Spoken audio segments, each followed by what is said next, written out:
Hello friends, मैं मनीष कुमार एक बार फिर से आप लोगों के सामने आपके अपने ही चैनल में उपस्थित हूँ।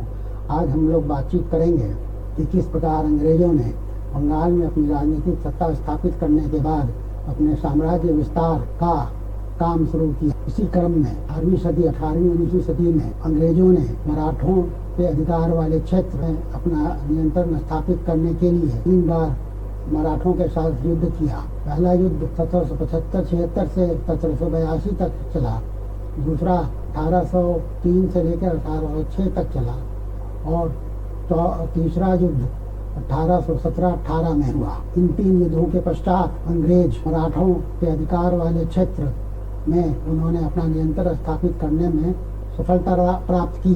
वास्तव में ब्रिटिश अथॉरिटीज आरंभ से ही उनकी निगाह पश्चिमी तट में स्थित साल्सीट और बेसिन के बंदरगाहों पर थी, जो एक व्यापारिक दृष्टिकोण से काफी महत्वपूर्ण था। और साथ ही साथ वे यह भी चाहते थे कि पूना में राजनीतिक तौर पर उनका राजनीतिक वर्चस्व स्थापित हो। इसके लिए वे बहुत दिनों से प्रयासरत थे और उनको सुनहरा मौका तब मिला जब मराठा कॉन्फेडरेसी में पेशवा माधवराव फर्स्ट के निधन के बाद उनमें फूट पड़ गई और इस ट्रबल्ड पॉलिटिकल वाटर्स में अंग्रेजों ने हस्तक्षेप किया। उन्होंने माधवराव नारायण के, जो कि पेशवा की गद्दी पर पेशवा माधवराव फर्स्ट के निधन के उपरांत बैठा था और जिसका कि रघुनाथ राव विरोध कर रहा था, उसके साथ उन्होंने हाथ मिलाया और सूरत की संधि की 1775 में बम्बई की सरकार ने। इस संधि के अनुसार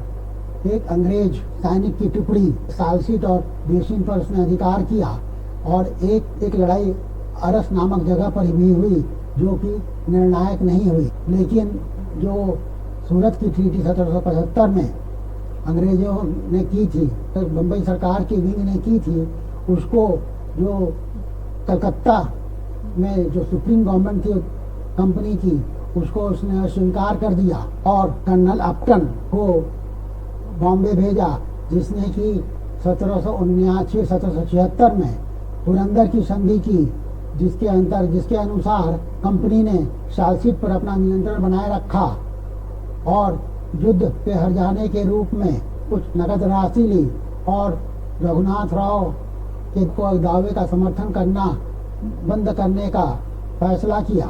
इस वीडियो पर आगे बढ़ने से पूर्व मैं आप लोगों से अनुरोध करूंगा कि आप वीडियो को लाइक करिए, शेयर करिए, कमेंट करिए और साथ ही साथ सब्सक्राइब करते हुए बेल आइकन के बटन को प्रेस करिए।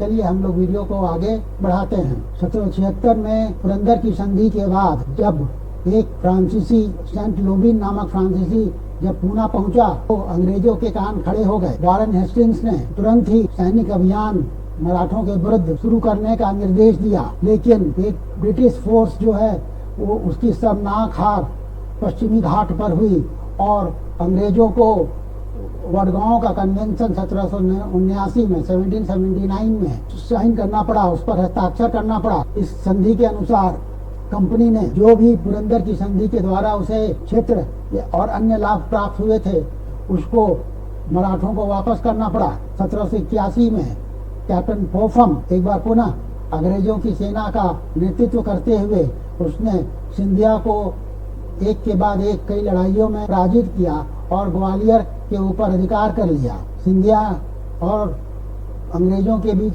समझौता हुआ। सिंधिया ने मीडिएटर का रोल निभाते हुए मराठों की ओर से अंग्रेजों के साथ संधि करने का प्रयास किया, जिसका परिणाम सालबाई की संधि में हुआ, जो कि मई 1782 को जिस पर की हस्ताक्षर किया गया। इस संधि के अनुसार अंग्रेजों ने साल्सीट और एलिफेंटा के द्वीपों पर अपना अधिकार बनाए रखा, लेकिन बेसिन और अन्य क्षेत्र जो कि उन्होंने मराठों से लड़ाई के दौरान उस पर अधिकार किया था और उसको मराठों को वापस करने पर वह सहमत हो गए। अंग्रेजों ने रघुनाथ राव के दावे का भी समर्थन नहीं करने का वचन दिया और पेशवा माधवराव नारायण को पेशवा के रूप में उसे स्वीकार किया। इस संधि का महत्व बहुत ज्यादा है, क्योंकि इस संधि के बाद अंग्रेजों का प्रभाव क्षेत्र भारत में बढ़ गया था और अंग्रेजों के साम्राज्य विस्तार को चुनौती देने वाला पश्चिम भारत में कोई नहीं था। और इसके साथ ही साथ पश्चिमी भारत में जब उसकी स्थिति मजबूत हुई तो भारत के अन्य क्षेत्रों में भी वह अपने क्षेत्र का विस्तार कर सकता था। इस संधि के बाद मराठों के साथ करीब 20 वर्षों तक शांति बनी रही और इस शांति के पीरियड का अंग्रेजों ने बखूबी इस्तेमाल किया और उन्होंने सैन्य गठबंधन अन्य जो प्रादेशिक शक्तियां थी जैसे कि निजाम, हैदराबाद का निजाम या मैसूर के शासक के साथ करने में का सदुपयोग किया, जिससे कि उनका राजनीतिक और सैनिक जो प्रभाव था वो बढ़ता गया। इस जो 20 वर्ष का जो शांति का पीरियड था मराठों के साथ, उसका उपयोग करते हुए अंग्रेजों ने और मैसूर को 3 बार हराया। Second Mysore war, third Mysore war और फोर्थ मैसूर वॉर में 1799 में उन्होंने पूरी तरह से मैसूर के ऊपर अपना अधिकार स्थापित कर लिया। दूसरा संधि के पश्चात अंग्रेजों का जो राजनीतिक प्रभाव था वह और भी ज्यादा मजबूत हुआ। उनकी सैन्य क्षमता बढ़ी, उनके संसाधन बढ़े और जिसकी वजह से उनके जो प्रशासन करने की क्षमता अन्य राज्यों के साथ थी वह मजबूत हुई। और इसका परिणाम यह हुआ कि वे भारतीय किसी भी राज्य के साथ मुकाबला करने में पहले से अधिक सक्षम हो गए और इसने अंग्रेजों के जो साम्राज्यवादी नीति थी उसको और बढ़ावा देने में मददगार साबित हुई। दूसरी ओर मराठों ने ये इस 20 वर्ष का जो शांति का काल था उसमें उन्होंने बर्बाद कर दिया। उनकी आपसी फूट ने उनको आगे बढ़ने से रोक दिया। मराठा कॉन्फेडरेसी में होलकर, सिंधिया, गायकवाड़ और भोसले ये सभी जो है स्वायत्त रूप से काम करने लगे। इससे पेशवा शक्ति थी वह कमजोर होती चली गई। जहां अंग्रेजों ने अपनी सैन्य क्षमता का आधुनिकीकरण किया और सैन्य रणनीति है उसको आत्मसात किया, वहीं दूसरी ओर मराठों ने सेना के आधुनिकीकरण का कोई ख्याल नहीं रखा और जिसका नतीजा यह हुआ कि बाद में जब उन्होंने अंग्रेजों के साथ सैन्य संघर्ष करना पड़ा तो उनको इसकी हानि उठानी पड़ी। तो उनके बीच में जो मराठा कॉन्फेडरेसी में जो इंटरनल फाइट्स था उसके कारण मराठा कमजोर हुए। उनकी फूट के चलते पेशवा की, जैसे कि मैंने पहले कहा, पेशवा की जो शक्ति थी वह क्षीण होती चली गई और से अंग्रेजों को इसका राजनीतिक लाभ उठाने का मौका मिला। इन 20 वर्षों के दौरान जब शांति का काल था उस समय मराठों का राजस्व भी कम हो गया, जिसकी वजह से उनके जो एडमिनिस्ट्रेशन है और इंटरनल डेवलपमेंट वह के ऊपर विपरीत प्रभाव पड़ा। मराठों का जो राजस्व आता था वह चौथ और सरदेशमुखी से आता था। चौथ एक ऐसा कर था जो पड़ोसी क्षेत्रों में लगाया जाता था, जबकि सरदेशमुखी एक अतिरिक्त कर था। ये कम प्रभावी हो गए शांति के काल में। जैसे जैसे अंग्रेजों का प्रभाव बढ़ा, मराठों की स्थिति जो है रेवेन्यू कलेक्शन में और कमजोर होती चली गई और इसके कारण उन मराठों को वित्तीय कठिनाइयों का भी सामना करना पड़ा। सालसीट का द्वीप जो अंग्रेजों के नियंत्रण में चला गया था उसकी वजह से भी प्रति वर्ष मराठों को 6 लाख की हानि हो रही थी और व्यापार से जो उन्हें हानि होनी थी वह भी हो ही रही थी। ट्रीटी ऑफ सालबाई की वजह से जो स्ट्रेटेजिक टेरिटरी थी उसके ऊपर अंग्रेजों का अधिकार हो गया था, जिसकी वजह से मराठों का जो स्ट्रेटेजिक एक्सपेंशन होना था वह नहीं हो पा रहा था। मराठों को अपने उत्तर के क्षेत्र से पीछे हटना पड़ा और वह पर ब्रिटिश कंट्रोल को स्वीकार करना पड़ा। इसी प्रकार गुजरात और डेक्कन में भी उनकी स्थिति कमजोर होती चली गई। सालसीट और अन्य जो महत्वपूर्ण क्षेत्र बॉम्बे के नजदीक थे, जब ये क्षेत्र अंग्रेजों के नियंत्रण में आ गए तो अंग्रेजों को एक सामरिक लाभ पहुंचा मराठों के विरुद्ध। और इस तरह से हम देखते हैं कि सालबाई की संधि ने अंग्रेजों को अपर हैंड दे दिया मराठों की अपेक्षा। इसके बाद हम लोग बात करेंगे सेकेंड एंग्लो मराठा वार की। दूसरा, मराठों ने लॉर्ड वेलिस्ली के सब्सिडियरी अलायंस को अब तक मानने से या कुछ स्वीकार करने से मना किया था। या 1802 तक 1802 दिसंबर तक वे मना करने में कामयाब रहे, लेकिन उनकी आंतरिक मतभेद और स्वार्थ मराठा कन्फेडरेसी के जो इम्पोर्टेंट लीडर्स थे उनका जो अपना स्वार्थ था, उसके कारण वे अंततः वेलेस्ली के फांसे में फंस ही गए। 1800 में नाना फडणवीस जो कि पेशवा के मुख्यमंत्री थे, प्रधानमंत्री थे, जब उनकी मृत्यु हो गई 1800 में, तब ऐसा माना जाता है जैसे कि ब्रिटिश रेजिडेंट उस समय के कर्नल पामर ने भी उनके बारे में लिखा था कि उनकी मृत्यु के साथ ही मराठों से विवेक उदारता चली गई। पेशवा बाजीराव ने अपनी सत्ता को बनाए रखने के लिए एक मराठा सरदार को दूसरे मराठा सरदार के साथ लड़ाया। दौलतराव सिंधिया और जसवंतराव होलकर दोनों ही चाहते थे कि पूना में उनका राजनीतिक वर्चस्व हो। इसमें पहले सिंधिया ने अपना राजनीतिक वर्चस्व स्थापित किया पूना पर और पेशवा उनके प्रभाव में चला गया। इस बीच ब्रिटिश रेजिडेंट के दबाव डालने की नीति थी। उसने पेशवा को सब्सिडियरी अलायंस अर्थात सहायक संधि को स्वीकार करने के लिए तो बाध्य करना चाहते थे, वो अभी तक सफल नहीं हुए थे। अप्रैल 1801 में पेशवा ने पिट्ठू जी की हत्या कर दी, जो कि जसवंतराव होलकर का भाई था।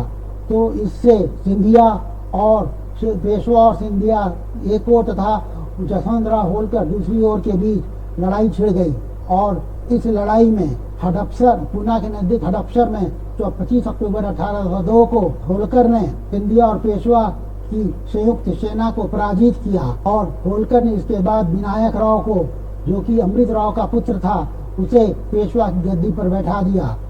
बाजीराव सेकंड भागकर बेसिन चला गया और 31 दिसंबर 1802 को उसने सहायक संधि की शर्तों को मंजूर कर लिया। इस संधि का अंग्रेजों और मराठों के इतिहास में बहुत बड़ा महत्व था।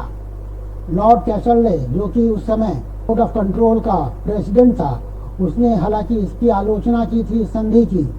उनका तर्क यह था कि मराठा अंपायर को अर्थात मराठा साम्राज्य को एक कमजोर और असंतुष्ट पेशवा के माध्यम से गवर्न करना या शासन करने का प्रयास करना व्यर्थ है। ये सही है कि बेसिन की संधि जो है एक साइफर से अर्थात शून्य से की गई थी, कोई अधिकार नहीं था, लेकिन का राजनीतिक फायदा या राजनीतिक लाभ अंग्रेजों को मिलना तय था। इस संधि के पश्चात पूना पर अंग्रेजों का प्रभुत्व स्थापित हो गया, क्योंकि मराठा कॉन्फेडरेसी का जो प्रधान पेशवा हुआ करता था और जब उसने सहायक संधि की शर्तों को मंजूर करके अपने को कंपनी के अधीनस्थ बना लिया, तो सभी मराठा सरदार अपने आप ही ब्रिटिश के नियंत्रण में आ गए। इस तरह की शर्मनाक स्थिति मराठा सरदारों के लिए स्वीकार करना मुश्किल था। दिया और भोसले ने अंग्रेजों को चुनौती देने का फैसला किया, जबकि गायकवाड़ और होलकर ने अपने आप को इससे अलग कर लिया। आर्थर वेलेस्ली ने डेक्कन में तथा लॉर्ड लेक ने उत्तर भारत में मराठों की शक्ति को क्षीण किया। एगों की संधि जो 17 दिसंबर 1803 को हुई, उसके साथ ही भोसले ने कंपनी को कटक का प्रांत देना स्वीकार किया और साथ ही साथ तो क्षेत्र वारदा नदी के पश्चिम में थे वह भी अंग्रेजों के नियंत्रण में चले गए। उसी प्रकार सिंधिया ने सूजी अर्जुन गांव की संधि को स्वीकार किया 30 दिसंबर 1803 में। इस संधि के अंतर्गत उसने यमुना तथा गंगा नदी के बीच के क्षेत्र अंग्रेजों को दे दिए। साथ ही साथ जयपुर के उत्तर में जो क्षेत्र थे वह भी कंपनी के अधिकार में चले गए। जोधपुर, गोहुड के अलावा अहमदनगर का किला तथा भरूच का बंदरगाह भी अंग्रेजों के नियंत्रण में चला गया। साथ ही साथ अजंता घाट और गोदावरी नदी के बीच का क्षेत्र भी अंग्रेजों के पास चला गया। इंडिया और भोसले दोनों ने अपने यहाँ ब्रिटिश रेजिडेंट को अपने यहाँ लेना स्वीकार किया। अप्रैल 1804 में होलकर और अंग्रेजों के बीच संघर्ष हुआ। शुरू में इस लड़ाई में जसवंतराव होलकर लाभ की स्थिति में था, लेकिन अंत में अंग्रेजों ने जसवंतराव होलकर को हराया और 25 दिसंबर 1805 को होलकर ने राजपुर घाट की संधि को स्वीकार किया, जिसके अंतर्गत होलकर ने अपने दावे नदी के उत्तर के क्षेत्रों पर अपना दावा करना छोड़ने का फैसला किया। बुंदेलखंड में कंपनी के अधिकार क्षेत्र में आ गया और इस तरह पेशवा और उनके जो दूसरे उनका भी जो है नियंत्रण इन क्षेत्रों में नहीं रहा। 1806 और 1813 के बीच अंग्रेजों की नीति भारत में हस्तक्षेप नहीं करने वाली थी, सैनिक हस्तक्षेप नहीं करने वाली थी। इस वजह से इस पीरियड में अंग्रेजी साम्राज्य का विस्तार नहीं हुआ। 1813 में लॉर्ड हेस्टिंग्स जब गवर्नर जनरल होकर आया तो उसने इस हस्तक्षेप न करने की नीति का परित्याग किया और उसका मुख्य उद्देश्य कंपनी को भारत में एक पैरामाउंट पावर में बनाना था।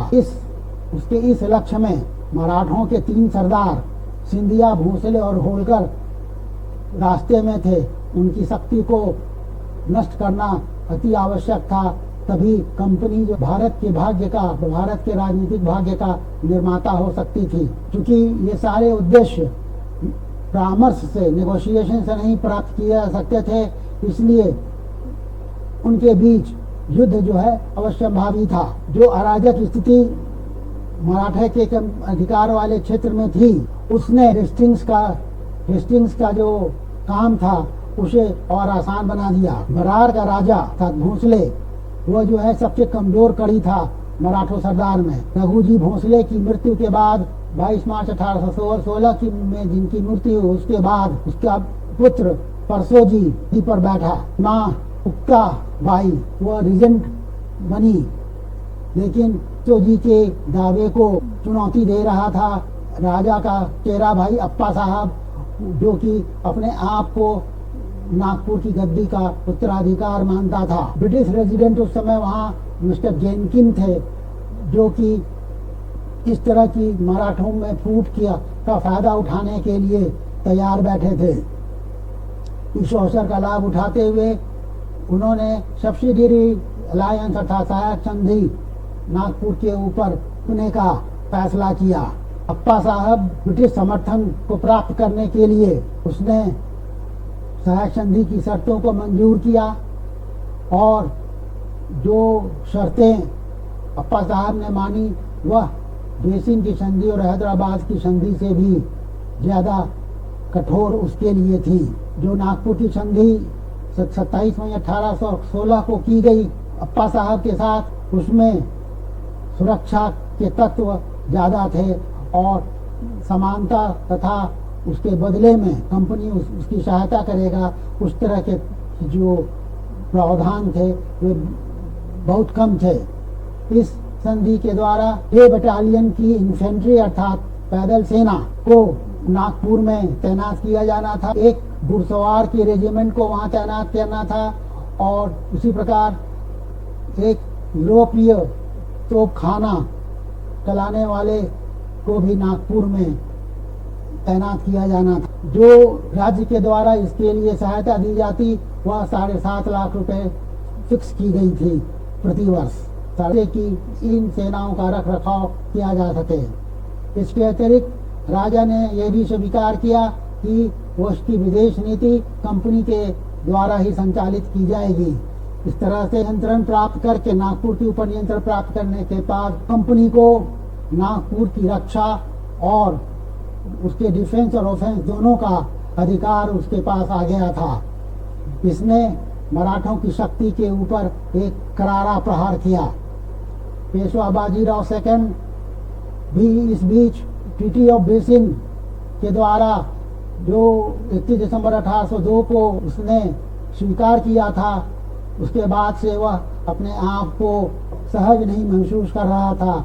वह अंग्रेजों के नियंत्रण से वह बाहर निकलने को बेताब था। जितना वह इससे निकलने का प्रयास करता और अपनी कार्रवाई को स्वतंत्र रूप से करने का प्रयास करता, उसके सभी प्रयास जो हैं अंग्रेजों के द्वारा नाकाम कर दिए जाते। कंपनी ने पेशवा को उसकी इच्छा के विरुद्ध 6 आर्टिकल 7 जुलाई 1812 को एक समझौता किया था, जिसमें 6 अनुच्छेद थे, जिसके द्वारा जो साउथ के जागीरदार थे उनको उनकी जगह पर कंफर्म करना पड़ा था बाजीराव सेकंड को।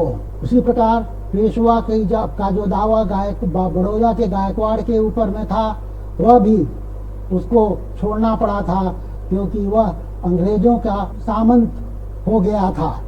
लेकिन जब पेशवा ने बड़ौदा के गायकवाड़ पर अपना नियंत्रण को फिर से हासिल करना चाहा 1814 में, तब परेशानी शुरू हुई। कंपनी की सलाह पर गायकवाड़ ने अपने मुख्यमंत्री गंगाधर शास्त्री को पूना भेजा, जिससे कि पेशवा के साथ परामर्श किया जा सके, विचार विमर्श हो। पेशवा का जो क्लेम था काठियावाड़ और बड़ौदा से ट्रिब्यूट लेने का, जो कि 1 करोड़ रुपए से भी ज्यादा था, उसके ऊपर बातचीत होनी थी। बड़ौदा भी उसी प्रकार से अपना काउंटर क्लेम पेशवा के ऊपर कर रहा था। इस मुद्दे पर कोई भी समझौता नहीं हो सका, और जब गंगाधर शास्त्री वापस लौट रहे थे पूना से बड़ौदा के लिए, तब उनकी मृत्यु नासिक में उनकी हत्या नासिक में 14 जुलाई 1815 को कर दी जाती है। और इसमें त्रिम्बक जी, जो कि पेशवा का मुख्यमंत्री होता है, उसकी भूमिका संदिग्ध होती है। माउंट स्टुअर्ट, जो ब्रिटिश रेजिडेंट था पूना में, उसने त्रिम्बक जी को गिरफ्तार करने की मांग रखी पेशवा के समक्ष। पेशवा ने शुरू में तो टाल मटोल की नीति अपनाई, लेकिन बाद में त्रिम्बक जी को उसने समर्पण करने के लिए कहा, और 25 सितंबर 1815 को उसे गिरफ्तार कर लिया गया और उसे थाने के जेल में भेज दिया गया, जहां से वह अक्टूबर 1816 में भाग गया। इस समय तक हेस्टिंग्स भी नेपाल के साथ युद्ध में जो वह व्यस्त था, उससे फ्री हो गया था, और उसने एल्फिंस्टन से को यह निर्देश दिया कि वह त्रिम्बक जी को समर्पण करने की मांग पेशवा के समक्ष रखे, और जिसे पूरा करना एक निश्चित अवधि में था। साथ ही साथ अतिरिक्त सुरक्षा की भी बात इसमें करनी थी।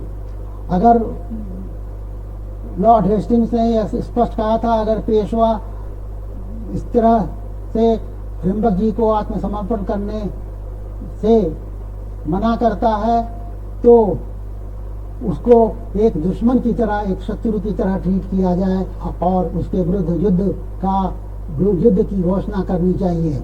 इसके लिए बॉम्बे और मद्रास की सरकार को भी तैयार रहने को कहा गया। 7 मई 1816 को ब्रिटिश रेजिडेंट ने पेशवा को अपना मांग पत्र दिया, और त्रिम्बक जी को 1 महीने के अंदर में आत्मसमर्पण करने के लिए कहा गया। साथ ही साथ सिंहगढ़, रायगढ़ और पुरंदर के किलों को पेशवा को अंग्रेजों को सरेंडर करना था, एज ए गारंटी कि वह त्रिम्बक जी को समर्पण करने के लिए बाध्य करेगा। पेशवा बड़ा ही असमंजस में था, वह लड़ाई करे, विरोध करे अंग्रेजों का, या फिर आत्मसमर्पण कर दे। इस बीच कर्नल स्मिथ ने पूना को चारों ओर से घेर लिया अपनी सेना से, और अंग्रेजों ने इसके किले के ऊपर भी अधिकार कर लिया। 13 जून 1817 को पेशवा ने सरेंडर कर दिया, आत्मसमर्पण कर दिया, और एक नई संधि पूना की संधि की शर्तों को उसने मंजूर किया। इस संधि के अंतर्गत पेशवा ने मराठा कॉन्फेडरेसी को भंग करना स्वीकार किया। उसने यह भी स्वीकार किया कि वह किसी के साथ भी किसी भी तरह का पत्राचार नहीं करेगा, और जो भी पत्राचार होगा वह ब्रिटिश रेजिडेंट के माध्यम से होगा। गायकवाड़, बड़ौदा के गायकवाड़ के ऊपर किसी भी तरह के दावे करना उसका नहीं होगा, इस बात को उसने मंजूर किया, और इसके लिए उसे 4 लाख रुपए प्रति वर्ष दिए जाने थे। इसके अतिरिक्त ने कंपनी को अहमदनगर का किला देना मंजूर किया और साथ ही साथ बुंदेलखंड में उसके जो अधिकार थे वह भी कंपनी को हस्तांतरित कर दिए गए। मालो और हिंदुस्तान भी कंपनी के नियंत्रण में चला गया। साथ ही साथ उसने जमीन अपने राज्य में कंपनी की अतिरिक्त सेना को रखने अधिकार किया और साथ ही साथ उनको जब भी जरूरत हो उनके पेशवा के नियंत्रण वाले क्षेत्र से वे आ जा सकते थे। इस तरह से नागपुर और पूना की संधि ने कंपनी को राजनीतिक और सैनिक लाभ प्रदान किए। मराठा संघ जो है अंत में इसको भंग किया गया और यह जो है एक माइलस्टोन था ब्रिटिश पारामाउंसी को के एस्टैब्लिशमेंट में। सितंबर 1817 में लॉर्ड हेस्टिंग्स खुद भी एक बड़ी सेना के साथ कानपुर पहुंचा। वहां पर उसने सिंधिया के सामने कुछ शर्तें रखी स्वीकार करने के लिए। अगर वह उसे स्वीकार करता तो सिंधिया को शत्रु के तौर पर ट्रीट किया जाता। सिंधिया ने नवंबर 1817 में एक शबनाक संधि को स्वीकार करना मंजूर किया, जिसके अनुसार उसने 500 घुड़सवार कंपनी को देना मंजूर किया जो कि पिंडारीज के विरुद्ध लड़ते। उसने साथ ही साथ ये भी स्वीकार किया कि वो अपनी सेना को नहीं बढ़ाएगा और ब्रिटिश सेना जो है वो सिंधिया के असीरगढ़ और हिंडिया के किले में तैनात की जाएगी। हालांकि असीरगढ़ और हिंडिया के किले एक बार पिंडारीज के विरुद्ध में जो भी कार्रवाई की जा रही थी वह खत्म हो जाने के बाद उसे सिंधिया को वापस कर दिया जाना था। जो भी पिंडारीज के पास नियंत्रण वाले क्षेत्र थे उसको वही मालिक थे उनको वापस करना भी सिंधिया ने मंजूर किया। उसने यह भी मंजूर किया कि अनुच्छेद 8 जो 1805 की संधि था उसको नहीं माना जाएगा, जिसके अंतर्गत कंपनी की सरकार को राजपूताना के राज्यों में प्रवेश करने का या दखल देने का अधिकार नहीं था। संधि ने बारीक रूप से सिंधिया को पूरी तरह से डिसआर्म कर दिया, उसको सैनिक विहीन बना दिया और कंपनी को बहुत ज्यादा लाभ हुआ जब वे मराठों के विरुद्ध कार्रवाई कर रहे थे। मराठे के जो सरदार थे वो हारे जरूर थे, लेकिन वे लोग अब भी अपने स्वतंत्रता को जो उनका लॉस हुआ था उसको स्वीकार करने को तैयार नहीं थे। इसीलिए गुप्त रूप से वे लोग संयुक्त कार्रवाई की योजना बना रहे थे जिसका नेतृत्व पेशवा कर रहा था। लेकिन 5 नवंबर 1817 को तो ब्रिटिश में पूना में स्थित ब्रिटिश रेजिडेंसी पर आक्रमण किया जाता है और उसे जला दिया जाता है। अंग्रेजों की सेना तुरंत जवाबी कार्रवाई करती है और पेशवा की विशाल सेना को खिड़की नामक स्थान में 5 नवंबर 1870 को ही परास्त कर देती है। ब्रिगेडियर जनरल स्मिथ 13 नवंबर को पूना पर अधिकार कर लेता है और पेशवा इसके बाद जो है अपनी जान बचाने के लिए भाग जाता है। पेशवा को एक जगह से दूसरी जगह लगातार खोजा जा रहा था कि बीच कोरेगांव में जनवरी 1818 और आस्था में 20 फरवरी 1818 को पेशवा पुनः अंग्रेजों के हाथों पराजित होता है और इसके साथ ही पेशवा के भाग्य का निर्धारण हो जाता है।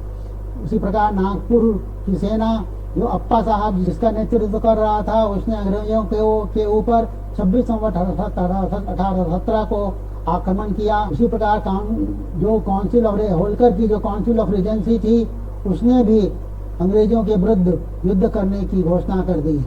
अप्पा साहब को 26 नवंबर 1817 में ही सीताबादी के नामक जगह पर अंग्रेजों के हार का मुंह देखना पड़ा और जबकि होलकर की सेना महिदपुर में हिस्लॉप से 21 दिसंबर 1817 को पराजित हो गई। के साथ ही अब अंग्रेजों को अब पेशवा होलकर सिंधिया और भोसले का एक राजनीतिक समाधान करना था। हेस्टिंग्स ने सबसे पहले पेशवाशिप को खत्म कर दिया और इस संबंध में एक घोषणा की गई ब्रिटिश सरकार की ओर से। पेशवा का जो राज्य था वह अंग्रेजी साम्राज्य में मिला लिया गया। प्रताप सिन्हा जो कि सतारा का राजा था और शिवाजी का वंशज था उसे मराठों का हेड मान लिया गया। बाजीराव सेकंड को 8 लाख रुपए प्रति वर्ष दे करके पेंशन पर भेज दिया गया और उसे कानपुर के नजदीक बिठूर में सेटल होने अधिकार दिया गया, जो कि ब्रिटिशर्स के नियंत्रण में थी। इसी प्रकार होलकर के साथ मंदसौर की संधि 6 जनवरी 1818 को की गई, जिसके द्वारा होलकर ने अपने सारे क्षेत्र जो नर्मदा के दक्षिण में थी उसे अंग्रेजों को सरेंडर किया, जिसके अंतर्गत खानदेश भी था। उसने टोंक के नवाब अमीर खान की स्वतंत्रता को कन्फर्म किया और अमीर खान ने जो अंग्रेजों के साथ जो इंगेजमेंट किया था उसको भी स्वीकार करना मंजूर किया। होलकर ने राजपूत स्टेट्स के ऊपर दावे को भी छोड़ दिया और साथ ही साथ जो कोटा का परगना जो कि जालिम सिंह के पोजीशन में था उस पर भी उसने अपना दावा छोड़ दिया। उसने अपने राज्य में एक ब्रिटिश सब्सिडियरी फोर्स अर्थात को तैनात करना स्वीकार किया और उसने सारे अपने जो विदेशी विवाद थे उसे ब्रिटिशर्स के आर्बिट्रेशन को मंजूर किया। इस तरह से उसने अपनी विदेश नीति जो है कंपनी के हाथों में सुपुर्द कर दी। अंत में कंपनी की सरकार ने पेशवा को होलकर के ऊपर किसी भी प्रकार का अधिकार नहीं दिया। घोंसले के संबंध में भी जो समझौता हुआ वो इसी प्रकार से काफी कठिन था। घोंसले के सभी क्षेत्र जो नर्मदा के उत्तर में थे वह ब्रिटिश साम्राज्य में मिला लिए गए। रघुजी भोंसले थर्ड जो कि रघुजी सेकंड का पोता था उसे एक छोटे से क्षेत्र का राजा मान लिया गया। क्योंकि राजा अभी माइनर था, किसी ब्रिटिश रेजिडेंट को शासन की बागडोर या शासन का उत्तरदायित्व दिया गया। सिंधिया को जून 1818 में एक और संधि करनी पड़ी, जिसके अंतर्गत सिंधिया ने कंपनी को अजमेर शहर और जिले अंग्रेजों को देना पड़ा और अपना दावा इस्लाम नगर पर भी छोड़ना पड़ा, जिसे कि भोपाल के नवाब को दिया गया। सिंधिया ने अंग्रेजों की सर्वोच्चता को स्वीकार किया, उसे अकम्पलिश्ड फैक्ट माना। उसने यह भी स्वीकार किया कि एक अंग्रेजी सेना स्थायी रूप से उसके राज्य में रहेगी और वो स्वेच्छा से उसने राजपूताना के ऊपर अपना दावा छोड़ दिया और कंपनी के मीडिएशन को उसने स्वीकार किया वैसे विवादों में जो कि उसके और उसके जो सहायक राज्य थे उनके बीच था। तकनीकी तौर पर वह अभी भी स्वतंत्र था, लेकिन सिंधिया व्यवहारिक रूप से पूरी तरह से ब्रिटिश के प्रभाव में था, जैसा कि होलकर या नवाब का नवाब था। इस प्रकार हम देखते हैं कि मराठा वार जो 3 वार थे, इसमें 3 युद्ध हुए अंग्रेजों के साथ मराठों के। उसके परिणाम स्वरूप एक्सटिंक्ट का जो मुख्य उद्देश्य था और महत्वाकांक्षा थी कि ब्रिटेन को भारत में एक पैरामाउंट पावर के रूप में स्थापित किया जाए, वह पूरा होता हुआ दिखा। मराठा पावर न केवल पूरी तरह से नष्ट हुआ, बल्कि जो बहुत बड़ा क्षेत्र था, भौगोलिक क्षेत्र था, वह कंपनी के अधिकार क्षेत्र में आ गया। इस प्रकार से मैं इस वीडियो को यहाँ पर समाप्त करूँगा और आप लोगों से अपेक्षा करूँगा कि वीडियो को लाइक करिए, शेयर करिए, अपना कमेंट दीजिए और चैनल को सब्सक्राइब करते हुए इसके बेल आइकन के बटन को प्रेस करिए। Thank you for watching.